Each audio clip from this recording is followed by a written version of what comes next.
Welcome. My name is Ari Kelman. I'm a professor in the Graduate School of Education and a member of the faculty in Jewish Studies. And I want to welcome you to the first speaker of our series this fall, How to Think About Anti-Semitism. This is the first of 4 speakers. The next are going to be on October 23rd, October 30th. You can come in costume if you want. And November 13th, all in this room. And the next 3 speakers sort of are touching on various aspects of this, unfortunately, perennial phenomenon that we have a lot of learning to do about. So first I want to thank the staff of the Center for Jewish Studies, Shana and Eva, who are here, who helped put all of this together, and who keep the Center for Jewish Studies moving forward. Our director, Vered Shemtov, who's sitting over here, my colleague. If you want to learn more about the center, our annual report is in the back. You can pick it up and hear about many of the things we did last year, some things we're planning to do this year, and the best place to keep on top of all that stuff is our website. So you can head there. So thank you to everybody who helped put this evening together. It's my honor to introduce tonight's speaker, Professor Jonathan Judaken, who is the Gloria M. Goldstein Professor of Jewish History and Thought at Washington University in St. Louis. His research focuses on representations of Jews in Judaism, race and racism, critical theory, existentialism, and post-Holocaust French Jewish thought. He's written about Jean-Paul Sartre and existentialism. He's edited a book that collected the work of the Tunisian French-Jewish writer Albert Memmi, and has researched the historical and contemporary constructions of race. Each of these seem like parts of a different, they seem like independent projects, but together they really helped set the stage for his most recent book, Critical Theories of Anti-Semitism, about which he's going to be speaking this evening, and which you can purchase from our bookstore in the back of the room after the talk, and I think you'll be happy to sign copies. When I reached out to Professor Judaken to come and speak, I had begun to connect some of these dots myself. Being in higher education these days, it's impossible to avoid thinking about competing definitions of anti-Semitism and how various definitions rely on other ideas about nation, about identity, about safety, about prejudice, about religion, about race, about colonialism, and so on. So when I emailed Professor Judaken to come and speak to us, I was looking for his book, but I didn't know that his book existed. And then he mentioned it to me, and I was thrilled, and I bought it and read it quickly. And I was thrilled because it seemed to speak to exactly the kinds of questions that I was asking to myself, and it was a book that I was looking for. And I was glad to have it in my hands. And then I was immensely gratified to learn that it was Professor Judaken who wrote the book, whose work I had read previous to this with great admiration, and I trusted him to be thorough and probing and fearless in his examination of this history. And when I got around to reading the book, I was not disappointed. He asks many questions and answers them in the book. How have some of the most influential thinkers of the 20th century, Theodore Adorno, Hannah Arendt, Jean-Paul Sartre, Francois Lyotard, George Mossy, and others, how have their thoughts about Jews and modernity shaped how we understand anti-Semitism, or I think, as he'll explain, his preferred term, which is judeophobia, and how has Think About Judeophobia shaped the field known as critical theory, and how has critical theory shaped how we understand Jews and anti-Semitism? In exploring these questions, Professor Judaken doesn't give us an easily digestible, policy-ready, implementable, educationally oriented definition of anti-Semitism. But that's not why we're here anyhow. Instead of looking for answers, we might do better this evening to listen for clues as to how we have arrived at this moment where definitions seem so necessary and so evasive. Professor Judaken is exactly the study guide that we need to understand both how we got here and how the influences of earlier generations of people who have faced this issue and thought about this issue and written about this issue and worked to define and combat anti-Semitism are still being felt today. By looking at how we've come to understand this phenomenon in the ways that we do, we here might be able to understand it differently and approach the future in a new light. So with that, I want to welcome Professor Jonathan Judaken.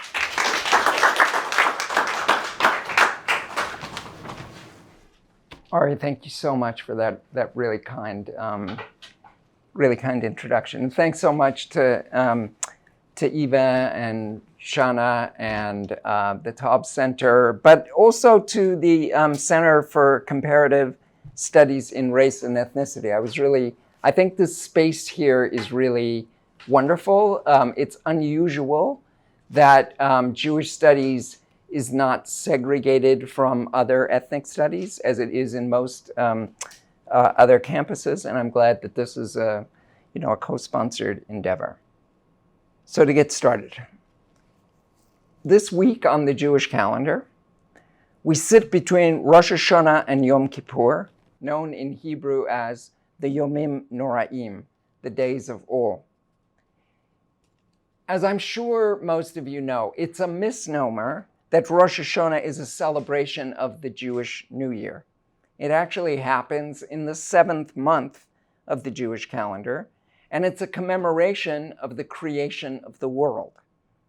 It inaugurates a period of deep introspection and reflection on our place in creation, on why we are here and what we have done and how we've lived our lives and how we've deviated from our best selves over the past year, which is then sealed on Yom Kippur. We are also, of course, at the 1-year anniversary of October 7th and the ensuing war in Gaza and Israel-Palestine that has now moved into Lebanon as well. So this is a good time for this talk, since for Jews and for many of us, anti-Semitism and how we think about it has become so intrinsic to how we think about ourselves, about the health of our college climate and campuses, about inclusion and exclusion, about belonging, and about the morality and politics of recognition. Like the Yomim Noraim, which call on us to reflect on a series of meta-questions about our lives, and October 7th and its afterlife, which asks us to reflect on foundational questions about Israel-Palestine, my book, Critical Theories of Anti-Semitism, asks us to think about how we think about anti-Semitism. So as Ari said, it proposes a set of meta-questions, and it sets out to answer those questions. Questions like, how does one define anti-Semitism? Should the word be hyphenated? Can the term anti-Semitism, which was coined in order to distinguish racialized and politicized judeophobia from religious anti-Judaism, stand for the whole history of Jew hatred? Is hatred the core of anti-Semitism? Or is judeophobia better understood in terms of ambivalence, a volatile combination of both anxiety and awe, fear and fascination? Is ancient judeophobia and medieval anti-Judaism animated by the same impulses as Nazi anti-Semitism? And how do these map onto anti-Zionism? How should one periodize judeophobia? What accounts for its continuity?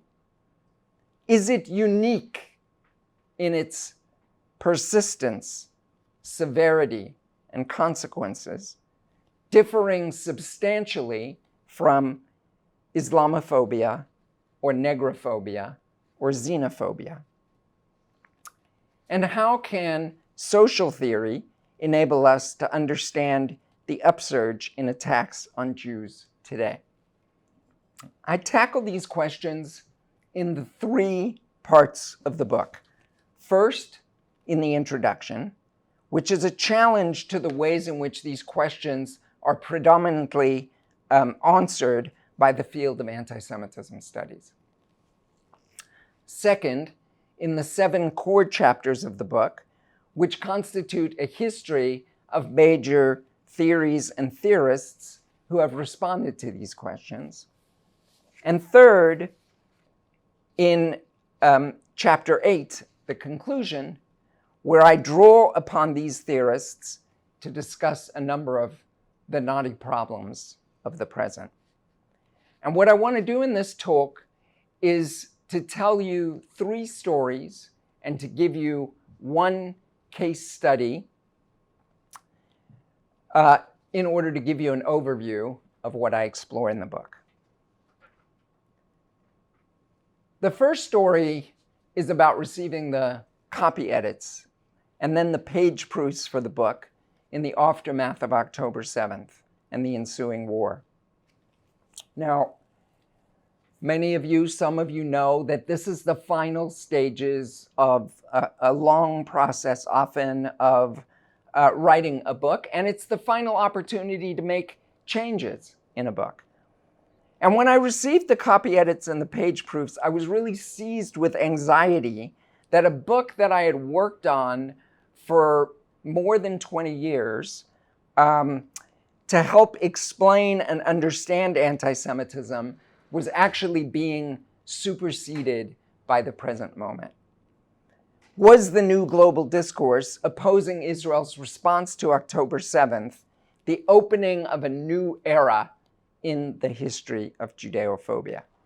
After all, according to the FBI, hate crimes against Jews were up 63% in 2023. And hate crimes against Jews have long remained higher than against any other group. So did my analysis hold up? I was particularly worried about this with respect to the conclusion, where I assessed some of the challenges of the present moment. I asked some questions. Is globalization the prime cause of the huge uptick in anti-Jewish violence and hostile discourse about Jews since the start of the Second Intifada and following 9/11, as I maintain? Is this what accounts for the rise of militant jihadism, whether in the guise of Hamas, Hezbollah, Al-Qaeda, or ISIS, as well as the rise of white Christian nationalism that underpins MAGA America, but also hard-right movements across Europe? These are, after all, the two main groups who have enacted violence against Jews. And what about the role of anti-Zionism in this moment? And how are we to understand the roots of anti-Zionism, and how have theorists sought to understand the relationship between anti-Zionism and anti-Semitism? Now, in discussing these issues in the conclusion, part of what I come to is that it is really important not to simplistically accept the formula that anti-Zionism equals anti-Semitism, just as it's important not to accept the formula that Zionism equals racism. So taking on these questions, the argument of the final chapter is shaped by a concept that I draw from my teacher, Jacques Derrida, in his analysis of the War on Terror. The War on Terror, Derrida argued, just after 9/11, was what he called an autoimmunitary process.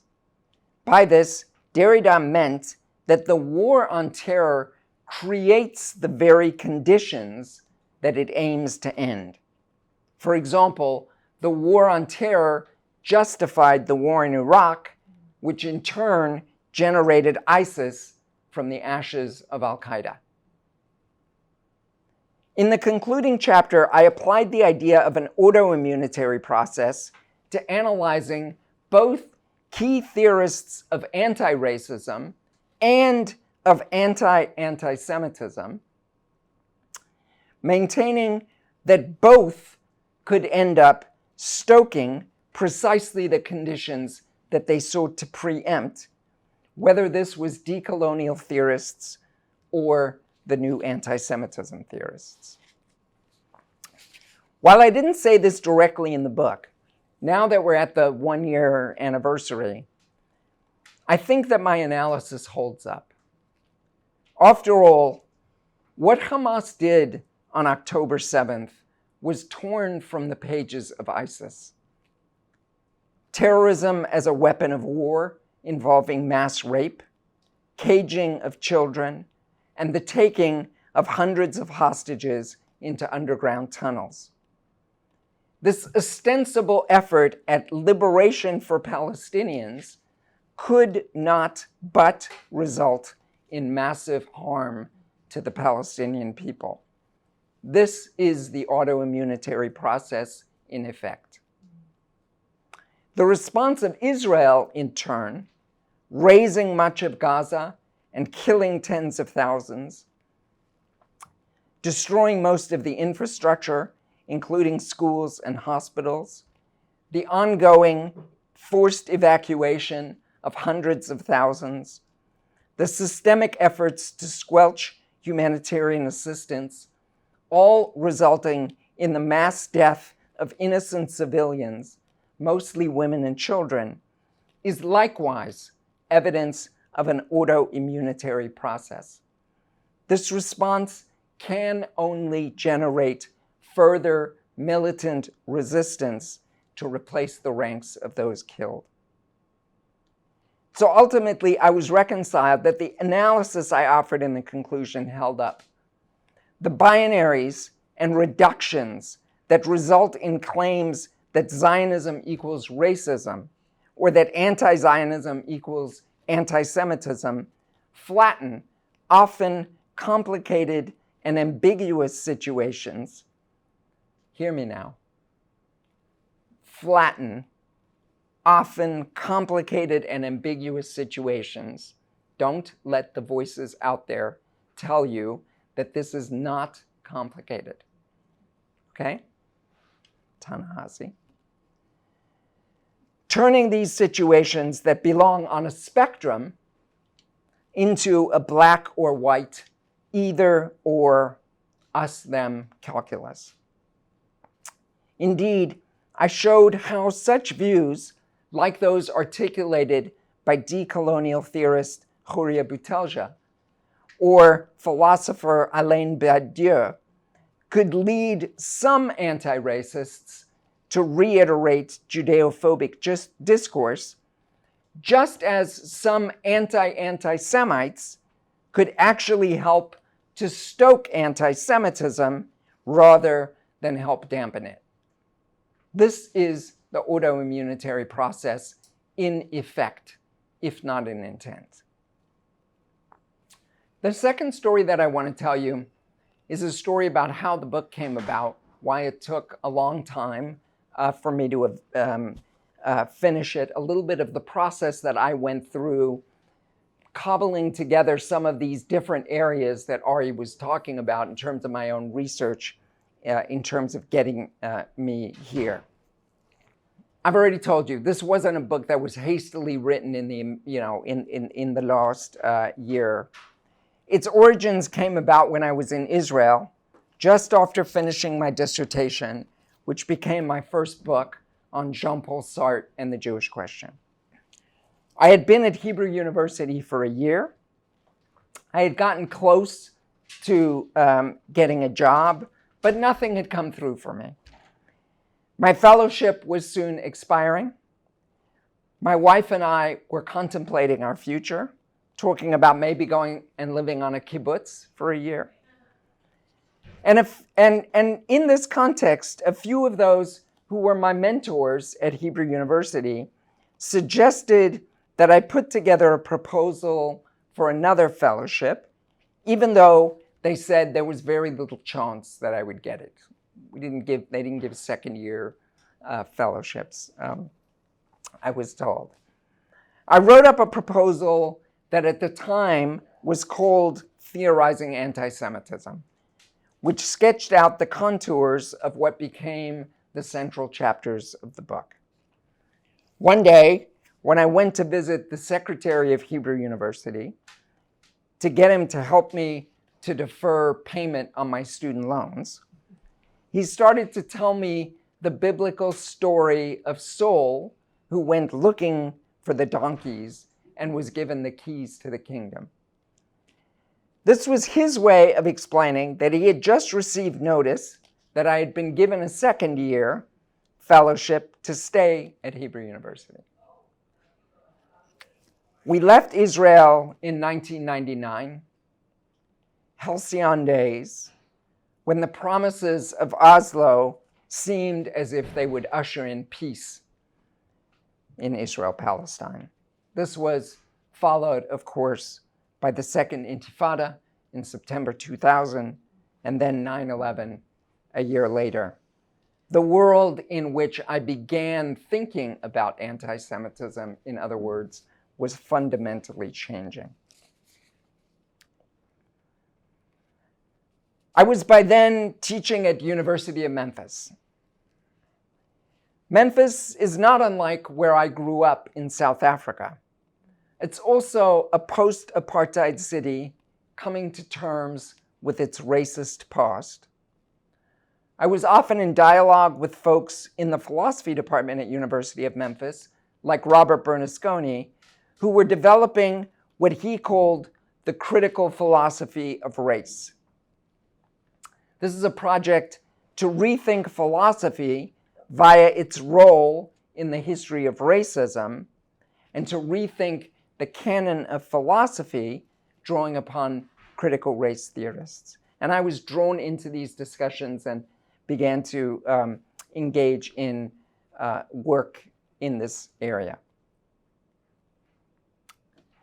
By 2008, I published my first important intervention into the field of anti-Semitism studies, which was an article titled, "So What's New? Rethinking the New Anti-Semitism in a Global Age."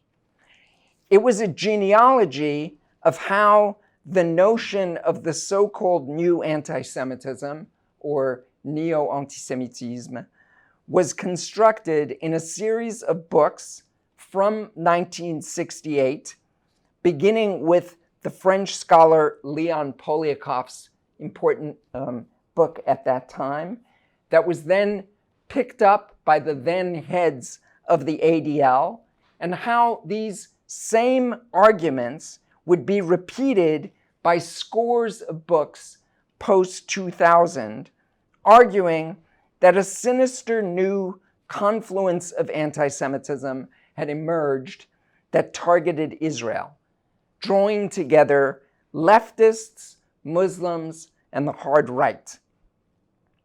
I was critical of a number of points made by these books, not least the picture that this three-headed hydra was acting in concert, animated by a shared judeophobia. I also drew upon a set of critical theorists to reevaluate some of their conclusions: Sartre, Judith Butler, and the Frankfurt School. Let me say what I mean when I use the term critical theory. Critical theory, as I understand it, begins as a left critique of the left. It takes for granted that it is important to critique the right, because the right is the context that animates the overarching forces of oppression in the world. It begins as part of a tradition that Martin Jay has mapped of Western Marxist thinkers rethinking Marxism as a critique of dogmatic Marxism in the guise of Lenin or Stalin. It's a term sometimes just associated with the Institute for Social Research, founded in Frankfurt, also known as the Frankfurt School. But I use the term in the much expanded sense articulated by Amy Allen, who's the editor of the series at Columbia, of which the book is a part, New Directions in Critical Theory. And she argues that critical theory includes, and here I'm quoting her, any politically inflected form of cultural, social, or political theory that has critical, progressive, or emancipatory aims. including feminist, queer, race, and post and decolonial theory, along with theory influenced by French post-structuralism.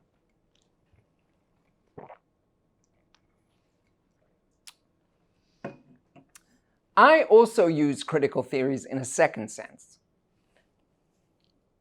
which is based on my own overview of the history of studies of anti-Semitism, which we historians call the historiography of the field. And I've shown, in writing a historiography of the field, that prior to the 1930s, which is the time in which the term racism was first used widely, the 1930s.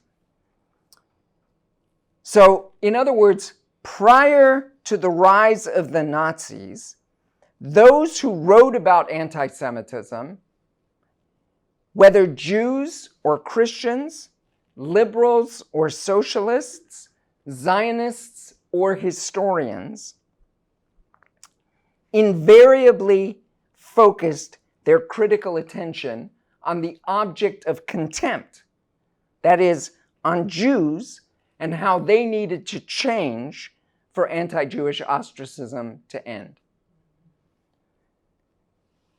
Critical theories, I maintain, instead flip the focus from the hated subject to the subject who hates, or who fears, or who envies Jews.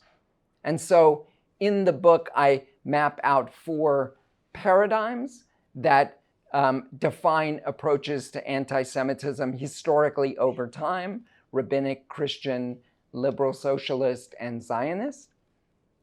And I argue that each of them in different ways calls for Jews to change, and that it's only beginning with the theorists that I look at, who are kind of the central figures in the development of critical approaches to anti-Semitism.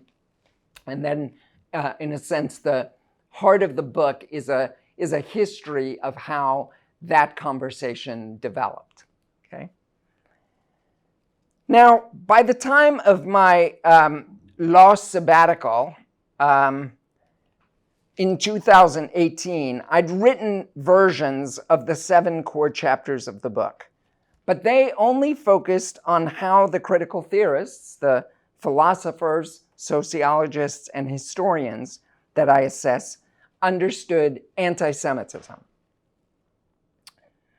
But by that point, I understood that what was important was understanding judeophobia as part of an entangled history. And so I began to rewrite each chapter to show not only how these thinkers understood anti-Semitism, but how they understood its relationship with other racisms. So now that the book is out, the first line reads, "Anti-Semitism requires rethinking." The introduction is a call to rethink the definitions, the categories, the methods, the periods, and the narratives about anti-Semitism. One of my arguments is that the term anti-Semitism itself needs to be rethought and largely replaced by the term judeophobia, which I argue is a better construct for those committed to nuance and precision. I'll explain why. As an intellectual historian, my primary method for rethinking is by historicizing concepts and narratives. I believe that the concepts and narratives and that the concepts and categories that we use actually shape and interpret how we see the world. This brings me to my third story, which is about the term anti-Semitism, about its history, and how we should think about it as a result of that history and replace it with the term judeophobia that I keep using. The concept of anti-Semitism was first given widespread usage by the pamphleteer and political activist Wilhelm Marr in 1879. Marr did so after publishing an incredibly popular pamphlet, The Way to Victory of Germanism over Jewry, in which he argued that Jewry and Germandom were locked in an eternal racial struggle, and that Jewish emancipation had finally enabled Jews to get the upper hand in this race war. Jews were emancipated in Germany only in 1871, when Germany emerged as a unified state. Emancipation means Jews were given legal, equal citizenship and equal civil rights to other Germans. When you think about the meaning of emancipation in Germany, you can think about the Emancipation Proclamation for slaves in the United States in 1863. In fact, Marr's idea of a racial struggle between so-called Semites and Aryans was a product of the time that he had spent amongst anti-Black racists in the Americas. Drawing on the vast sums that Marr made from his little book, he formed a political party called the Antisemitenliga, or the League of Anti-Semites, which was formed to combat the threat that Semites posed to Aryans through their control of German finance, the media, and industry. In other words, when Marr popularized the term, anti-Semitism meant a politicized, racialized, programmatic response to curtail Jewish emancipation. In this sense, it was not unlike Jim Crow racism that developed in response to African American emancipation in the United States. Marr's term that he used quickly caught on, and soon it was translated into many languages and quickly applied not only to the struggle against emancipation in Germany, to overturning emancipation, but to all cases of anti-Jewish hostility and violence, including the pogroms in the Russian Empire that would soon trigger the rise of Zionism. With the first histories of anti-Semitism written around the beginnings of the Dreyfus Affair in France, anti-Semitism was being used as a term to cover the experience of Jews in the ancient and medieval world, as well as instances of stereotyping, prejudice, discrimination, racism, and soon genocide against Jews. Now, stereotypes, myths, or even conspiracy theories about Jews, which are built on enduring tropes or images of Jews, is not the same thing as prejudice, which is how these myths might become internalized and shape either consciously or more likely unconscious biases. Discrimination, which is about the social or legal legislation of inclusion and exclusion, is not the same thing as prejudice, which is about individual attitudes. You can have discrimination without racism, which has its own history. I can't pause now to discuss the history of the concept of race and the central role played by judeophobia within that history.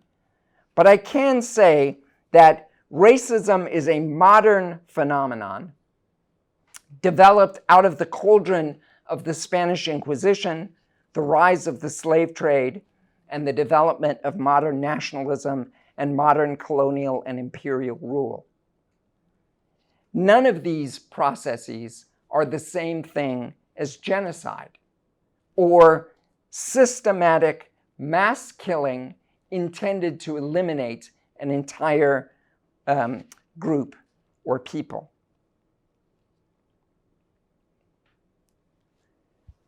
As one of my colleagues noted about my work, I'm attuned to the paradox that the more that we use a word, oftentimes the less that we know what it means.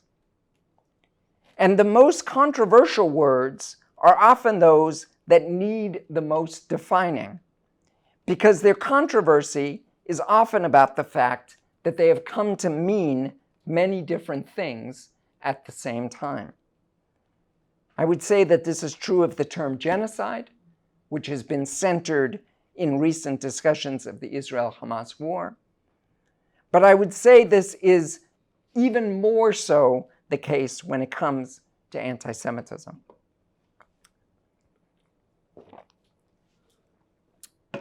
For this reason, I argue that except when we are talking about the period from Wilhelm Marr to the Nazis, so from the 1880s to the 1940s, we should try not to use the term anti-Semitism. I propose that the word judeophobia is a better term to use instead for 3 reasons. Number 1, because it does not roll off the tongue. It's not a familiar word, and so it requires us to think about what we mean when we use it. Number 2, because judeophobia more readily links to the concept of Islamophobia,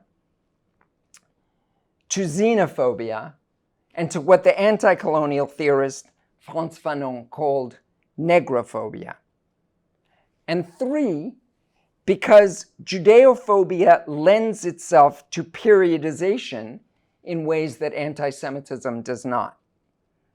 In fact, the term anti-Semitism, given its history, which I briefly recounted for you, lends itself to what Hannah Arendt called eternalist narratives, which is the claim that everywhere Jews have lived, they have been hated and targeted. In contrast to eternalist narratives, I suggest that there are 5 main modalities of judeophobia and 5 main periods that characterize the history of judeophobia. The ancient period, from its origins in the 3rd to 4th century BCE to the rise of Christianity. The period of the development and institutionalization of Christianity in the years before and after it became the official religion of the Roman Empire. The High Middle Ages. Modernity, from Columbus's early colonization of the New World through to the Second World War, and the post-Holocaust or post-colonial era today. I have my definition of judeophobia up on the slide for you.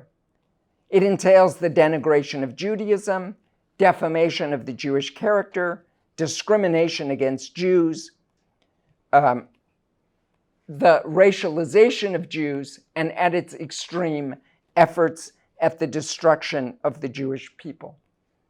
This definition encompasses the 5 modes of judeophobia and the 5 periods that make up its history. In making my argument for new terms to name this history, I also argue against some key narratives that have come to shape how we think about anti-Semitism, especially what I call exceptionalist or uniqueness narratives. That is, the argument that anti-Semitism is fundamentally different from anti-Black racism or Islamophobia or xenophobia. I argue against exceptionalist narratives because I think this gets the history wrong and because I think it gets the politics wrong. It gets the history wrong because you can't actually understand the dynamics of judeophobia in a given society or time period correctly if you approach it with what I call a one-eyed perspective. For example, you can't understand the history of Jews in America with acuity and insight if you only look at the history of anti-Jewish discourse and discrimination against Jews without considering it in the light of the history of whiteness and the history of anti-blackness in America, alongside other racisms, anti-Asian racism, anti-Mexican racism, anti-Catholic sentiments, among others.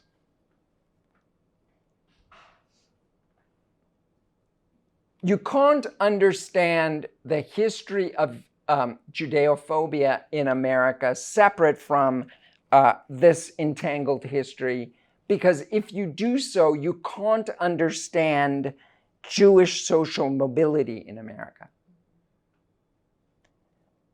or understand the views of a writer like James Baldwin, whose brilliant short analysis titled "Negroes are anti-Semitic because they're anti-white" gets at these issues.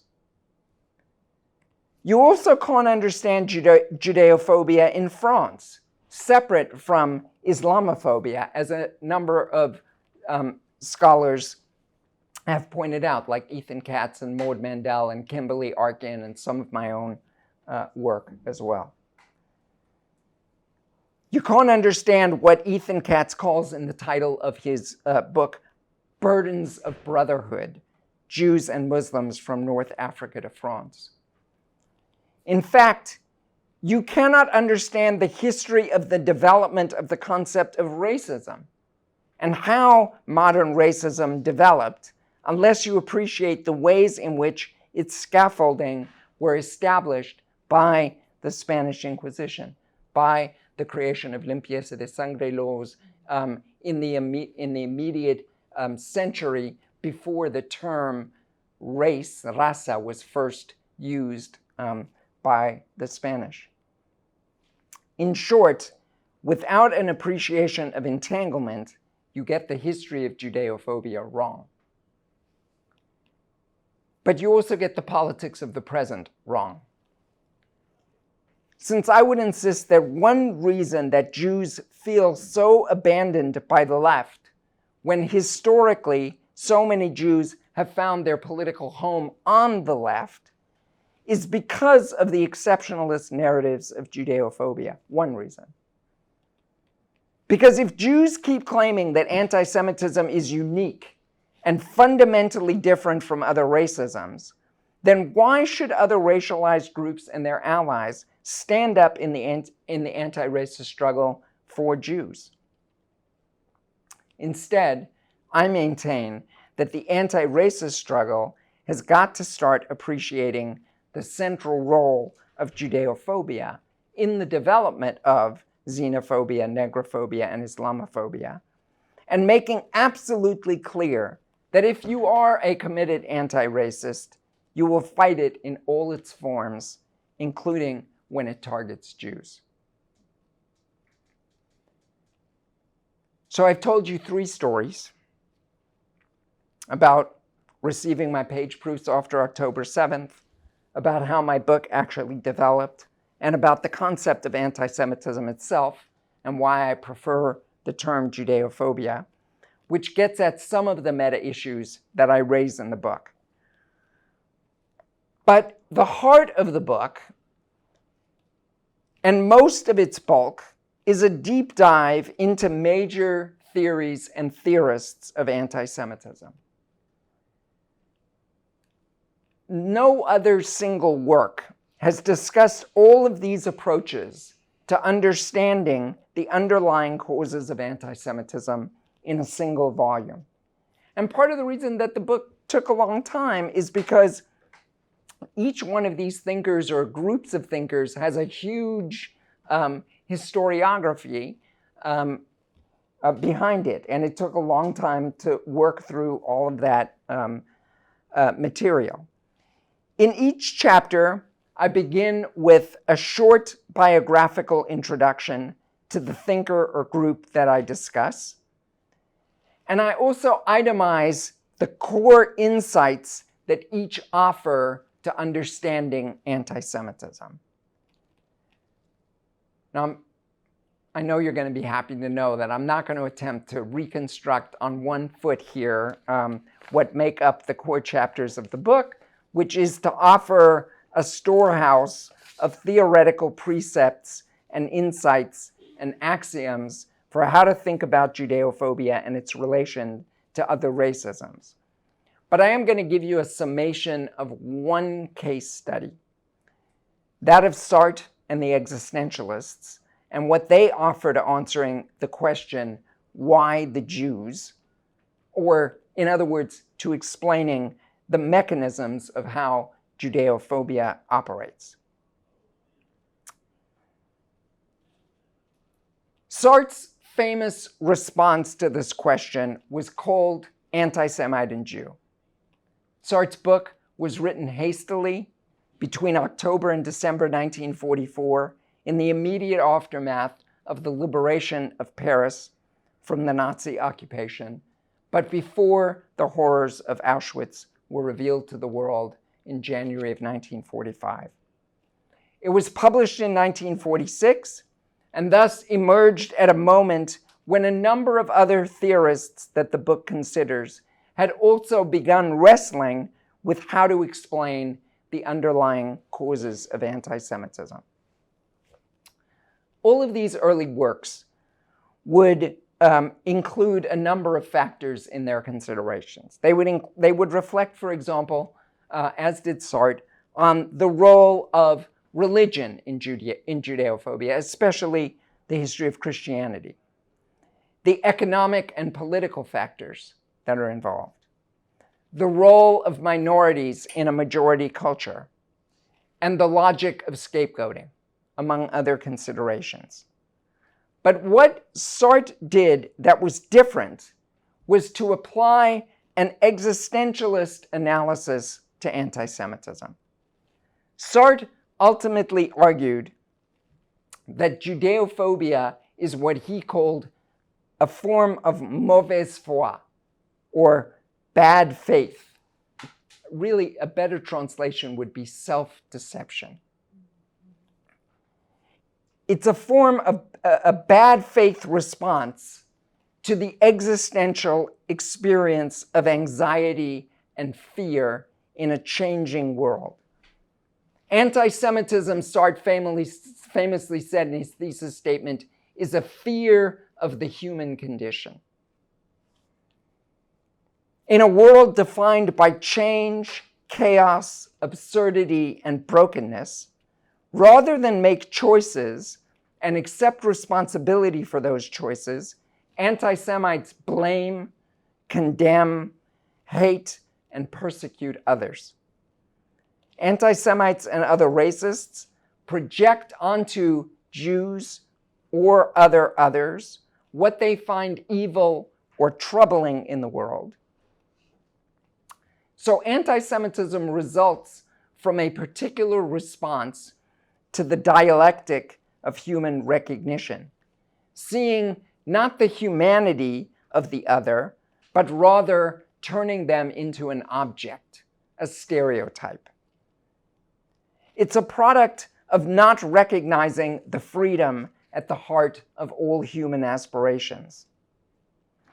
The underlying emotions that generate anti-Semitism, Sartre suggests, are anxiety, fear, resentment, envy. And these can, in turn, generate vehement anger, which is expressed as hate. In the post-war period, as Sartre became recognized as what his biographer calls the first global intellectual, the tribune of the oppressed, and an advocate of anti-colonial struggle from Vietnam to Algeria to the Congo, Sartre came to thicken his analysis of racism by explaining how it was institutional and structural racism that undergirded colonialism. Even after Sartre was effectively blind by 1973, his final years were characterized by a commitment to fight on behalf of North African and West African immigrants in France, decrying what he called the interior colonies of the Western world. This lifelong series of commitments I call Sartre's multi-directional anti-racism.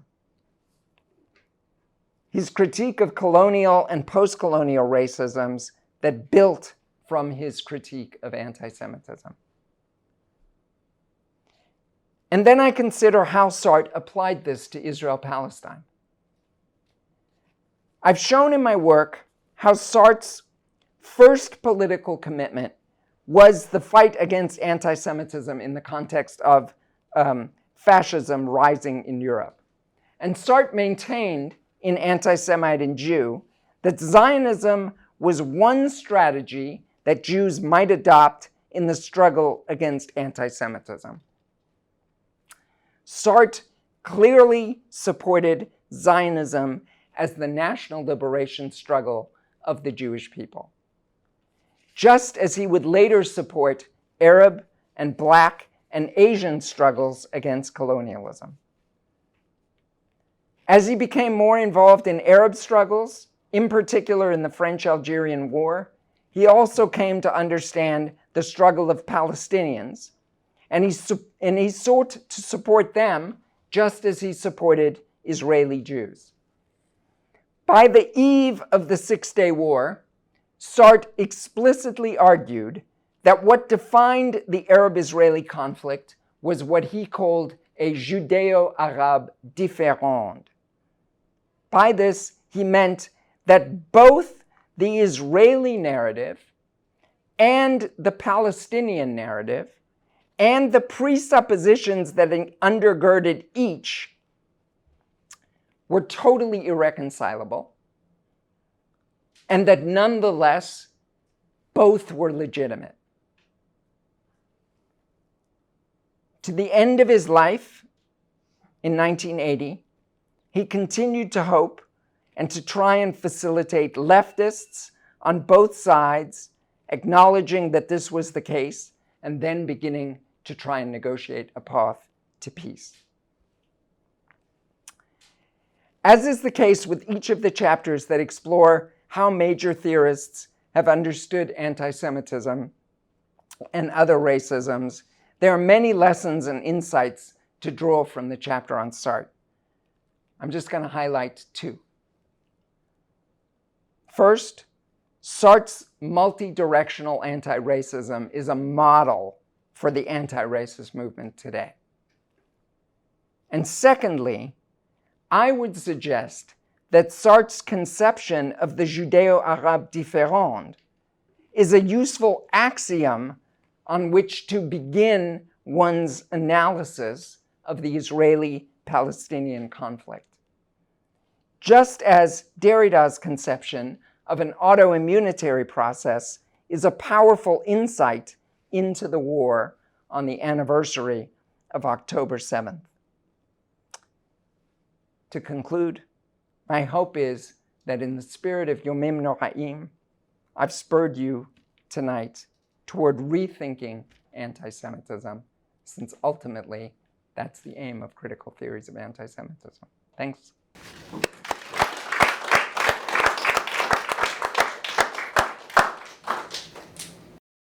I want to ask about a moment where you sort of caught yourself speaking.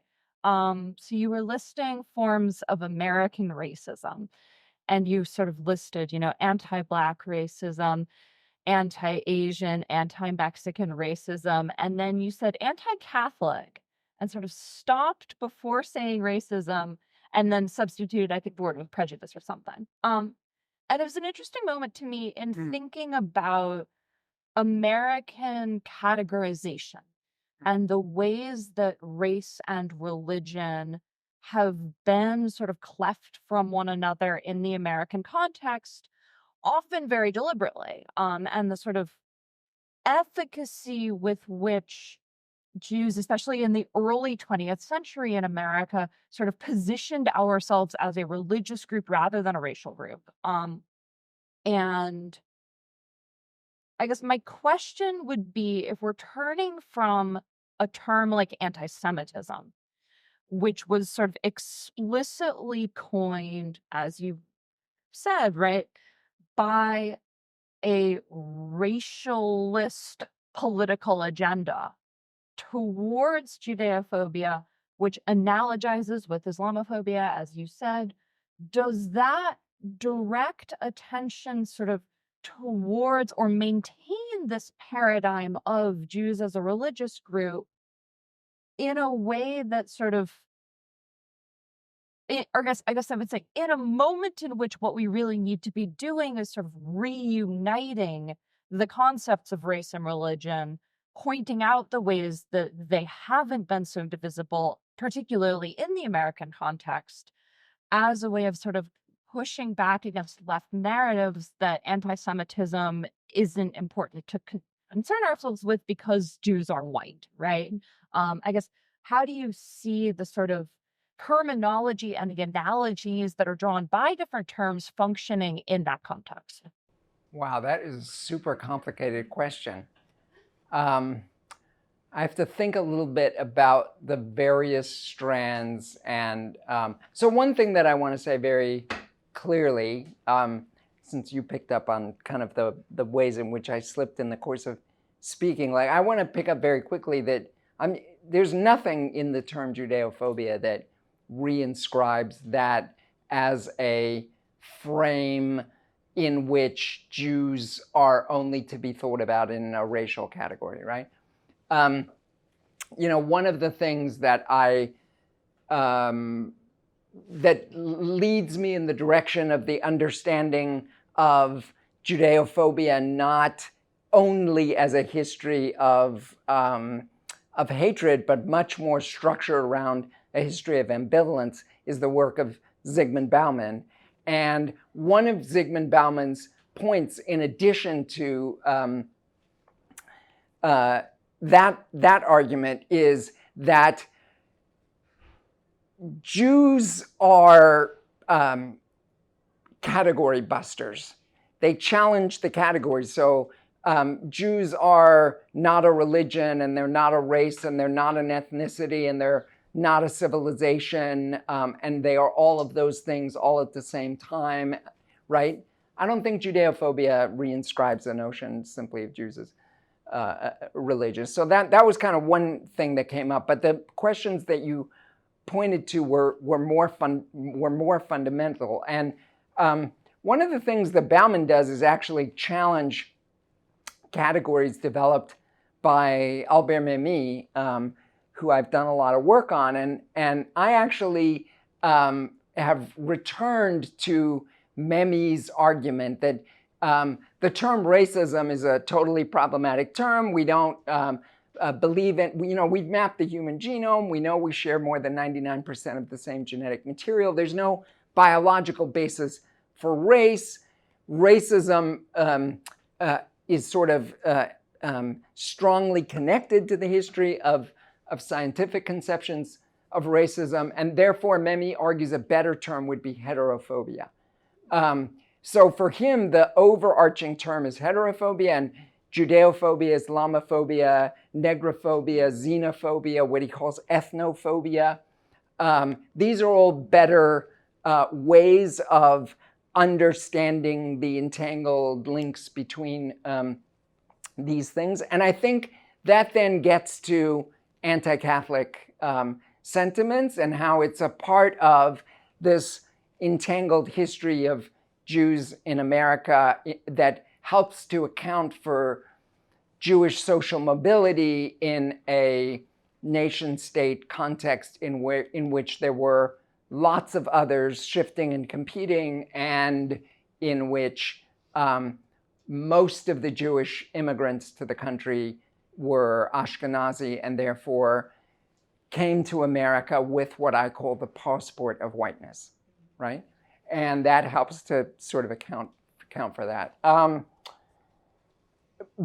But your biggest point, I thought, in the course of your question was, it's really important not to segregate the history of religion and race. And one of the things that I do in the Polyakov chapter, for example, is to look at the ways in which Polyakov's longue durée history of, I mean, he calls it the history of anti-Semitism, and he has this massive, 4-volume work that that really established the archive of the field.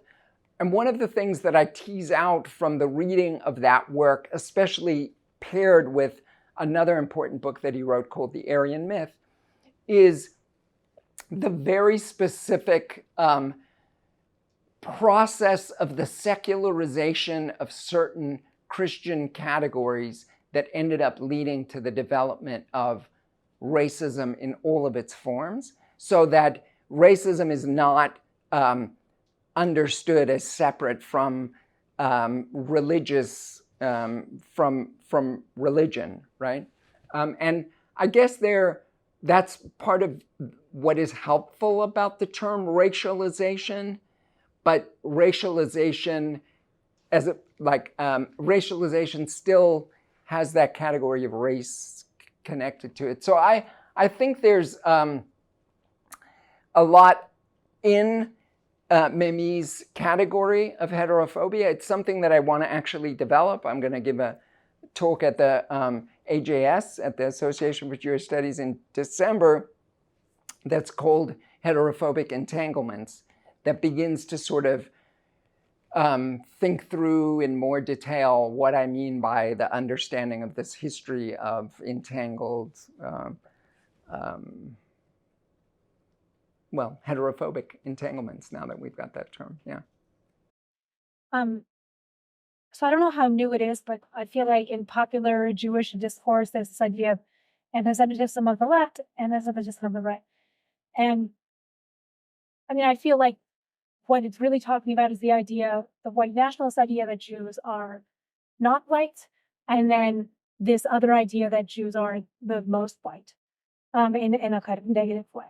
And I guess you're so careful with your terminology. I want, are these the same ideology? These two, like, judeophobic strands? Yeah, thank you so much. That's a really great question. It's a really important question right now.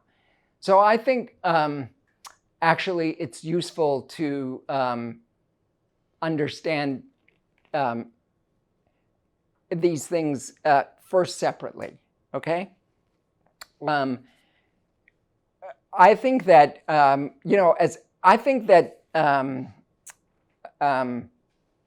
judeophobia on the left is primarily ideological.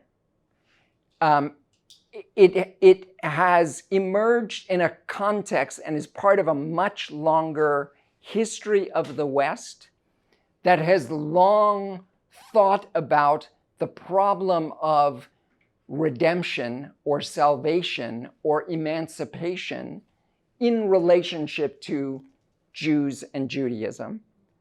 And so as part of the left's thinking about what constitutes emancipation, invariably they end up, they have recycled these old Christian anti-Jewish tropes. Just think Marx on the Jewish question, right? As a very, this is Marx on the Jewish question is an argument against his professor, Bauer, who had argued that you can't give Jews equal rights. Marx is very clearly arguing that Jews ought to have legal, political, civil equality. And yet at the same time, in the course of making his argument, ends up articulating his whole larger critique of political economy and the notion that true emancipation depends on emancipation from conditions of labor through recourse to these, tropes of the association of Jews with materialism and what he calls huckstering. So I think that the left, it's ideological, and that a significant part of what we are seeing in the contemporary context is aspects of it are also about a kind of association with certain shibboleths on the part of the left around Israel, Palestine, right? In part because of this longer history. So, there is and has long been ongoing a clear genocide in Sudan, for example, that has gotten almost no attention now. Many, many more people being killed, Muslim on Muslim violence. But why is it that Israel-Palestine is such a magnet for our attention and has been, right? I'm trying to suggest that it's because Israel can never only be a state like all other states, because it's symbolically significant in the history, in the political unconscious of the West, and that's really central, in particular, for leftist thinkers. So, in the left, it's largely ideological. On the right, anti-Semitism has been weaponized, and anti-Semitism is mobilized in a context in which there are groups that have weapons and are incited to use those weapons to carry out violence. So when I talk about the right, I am talking about white Christian nationalists, and I am talking about Hamas and Hezbollah and ISIS and Al-Qaeda. These are groups of the right, okay? This is part of what, to me, is so maddening about those who are interested and invested in the genuine liberation of Palestine, who end up identifying with the politics of a group like Hamas, which is like anathema to everything that the left stands for historically. So I think that they are different. They have different traditions. Now, one of the things that is the case, though, is that there are shared tropes or shared conspiracy theories. For example, around the idea of the power, the potential power of Jews, right? Especially as a result of their relationship to money and finance and oftentimes the media, right? So it's not that these are completely split off. There are these, what is long and enduring in the history of judeophobia are a specific set of tropes that exist in a reservoir, that are mobilized by different people to different ends at different times. And part of what we as historians have to understand is, why do those things stick at particular moments? Why do they become compelling myths that people, really buy into, right? So it's not that they're completely separate, because they draw from the same reservoir, but these are not the same traditions. They don't have the same set of values, and they are not working in conjunction with one another, right?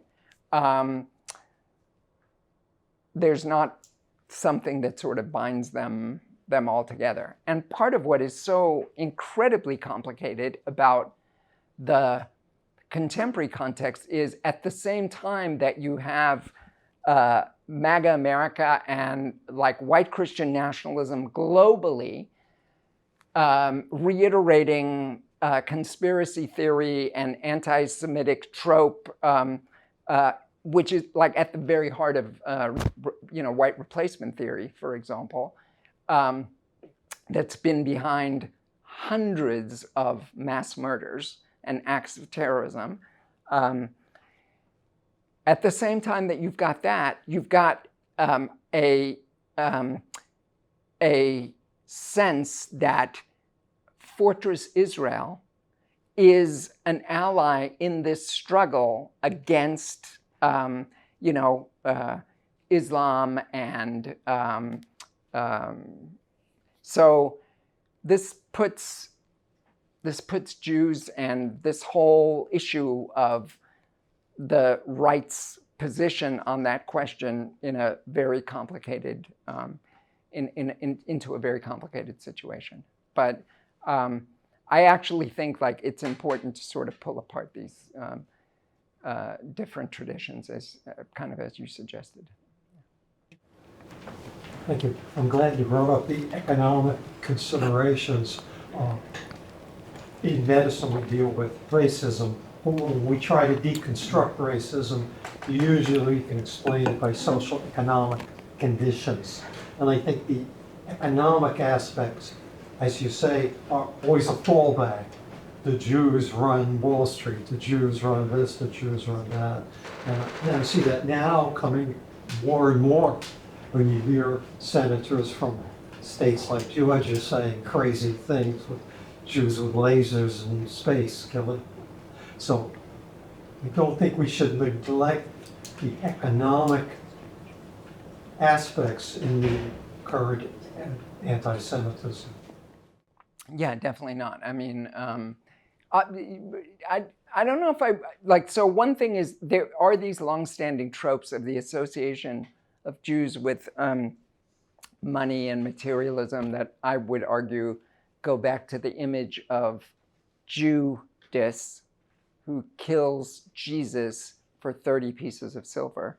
Like, there are two key tropes that are at work there, and one is the association of Jews with money and materialism, and the other is, of course, Jews as traitors. I think that, like, again, in the book, I've got this, 6 core tropes and, 3 additional kind of key stories that emerge in the Middle Ages. I'm always trying to classify and provide these kinds of taxonomies. One of them is this trope of the association of Jews and money, right? That's really important. Moneylenders, because they couldn't do other occupations. I mean, some of that is actually being questioned by a lot of historians. But the other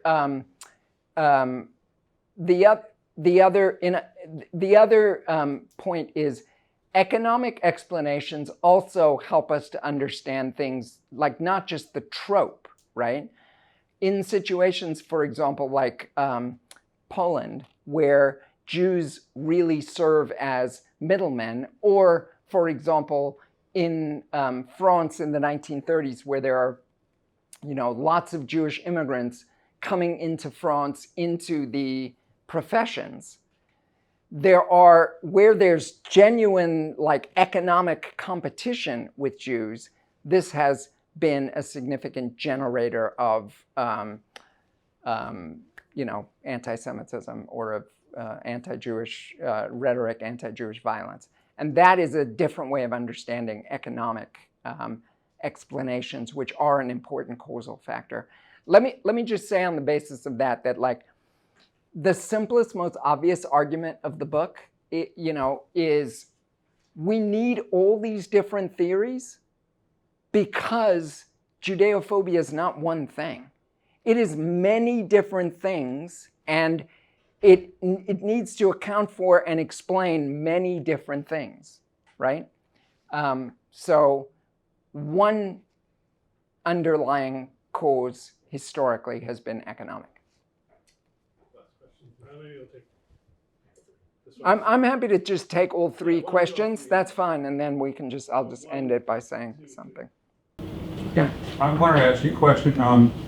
Since you did a lot of research with French intellectuals, in the 1960s, the deconstruction movement was Michael Foucault and Jacques Derrida, and all of that steamrolled into basically, like the American Language Association, no longer really could have normal meetings. Everything was deconstructed and questioning all aspects of intellectual research. Everything was defined by, the West being the bad guy.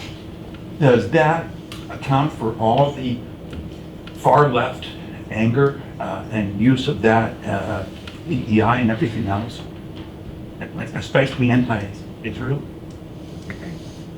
Or two others, yeah.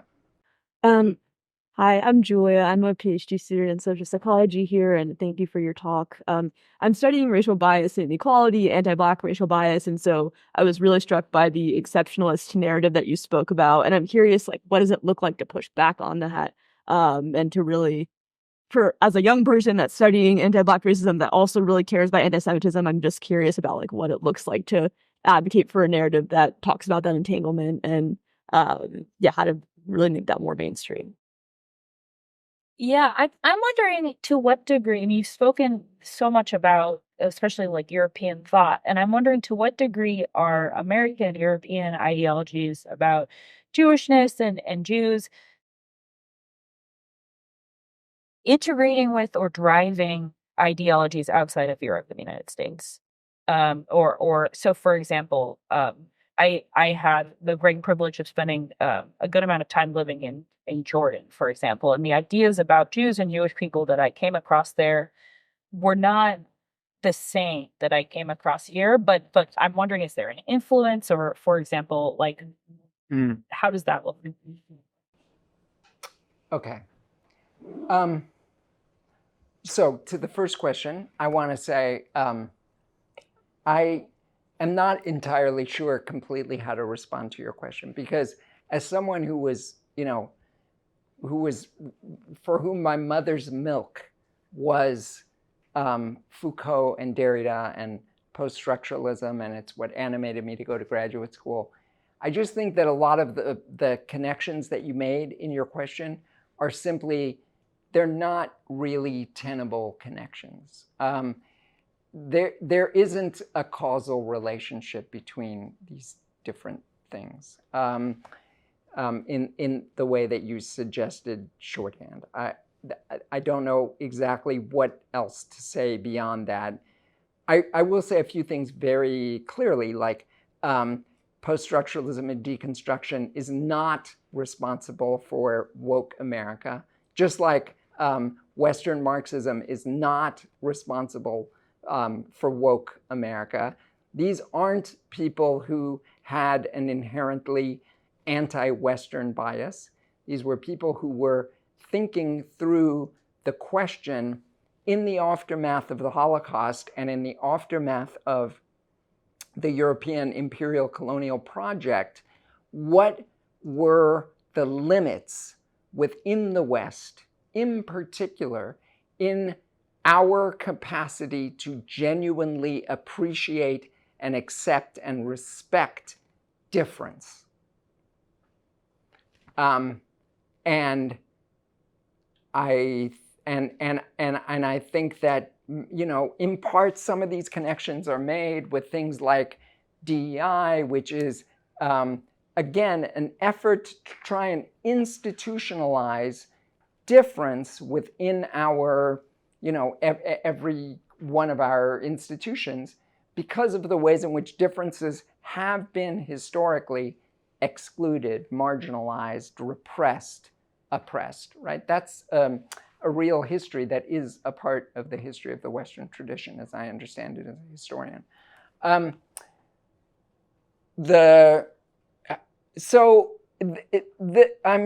pushing back against what I think is the dominant narrative. I think that there are lots of people who like that, and then there are lots of people who don't like it.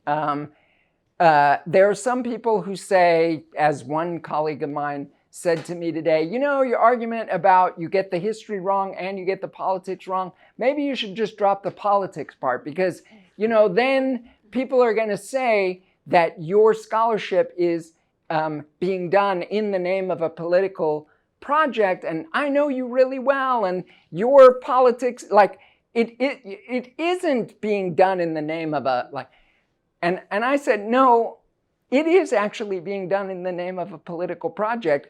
My politics may not end up looking like a simplistic, reductive, binary kind of politics, but I think everyone's scholarship has a political lens, because all of us are like inscribed within a political economic order. This is one of the things that we learn from, post-structuralism in part, is that there is no objective like perspective, right? We speak from a particular standpoint that is central to, the epistemology that we articulate, our scholarly undertakings. There are some people who push back against it because they think it genuinely gets the history wrong, right? That there are really good arguments for why anti-Semitism is unique. So I've just written a piece, for example, about another French thinker, far less well-known, named Vladimir Yankelevich. He was the chair of moral philosophy at the Sorbonne through a good part of the 20th century, and he was a survivor of the Holocaust, and he was a really important figure intervening in public discourse on a regular basis around the idea of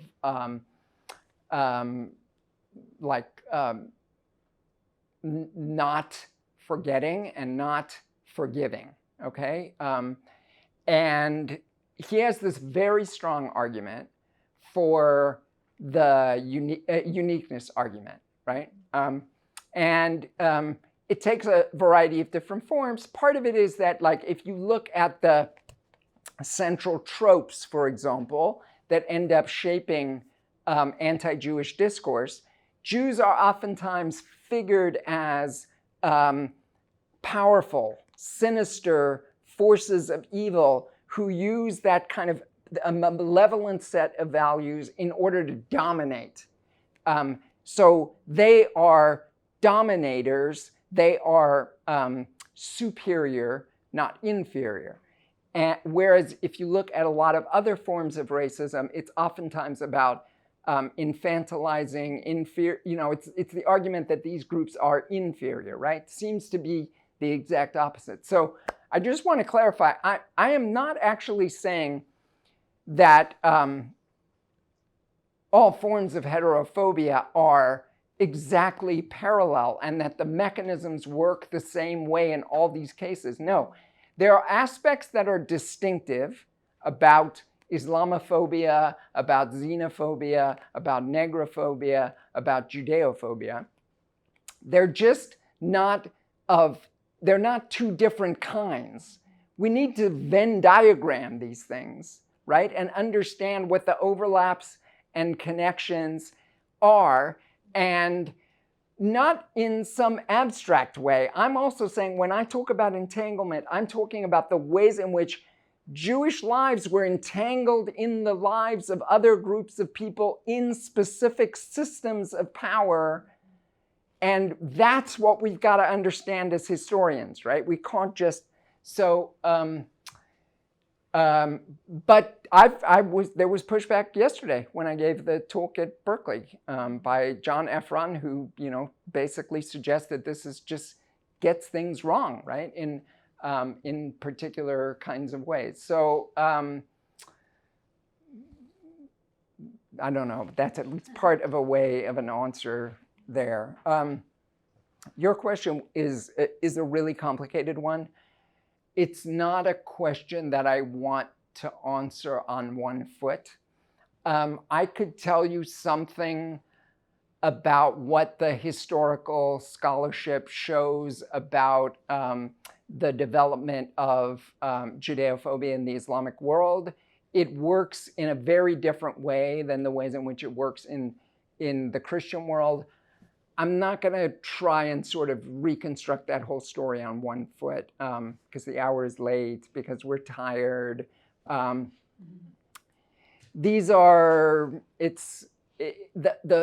flow of things is complicated. One of the things, though, that I want to come back to again, the argument that I was most concerned about in the aftermath of October 7th, and that is the emphasis that I place. And again, here I draw on Bauman in particular and his writing on globalization, late work on globalization. We are living in a like uniquely interconnected world as a result of our technologies and of communication and means of transportation. And so the flow now works in a totally different kind of way. So there's one kind of story that we can say about the incursion of Christian, judeophobia into the Islamic world, originally by Christian missionaries into that world. But what's going on today and the transmission of ideas and the sort of exchange between things is of a totally different kind of order. And we need, in particular, really good scholars, deeply familiar with the languages and the cultures and doing the hard empirical work to look at what is actually going on in the Islamic world, which is not one thing, right? I was just in Morocco and Tunisia this last summer and, in all kinds of ways, learned about the differences with Algeria and why it's not, in fact, a part of the Middle Eastern world and they don't see themselves in this way. And it's, it's complicated. It's layered, right? These aren't simple things. So we've got to beware of simple stories, simple versions of morality in applying ourselves to understanding these issues. Yeah.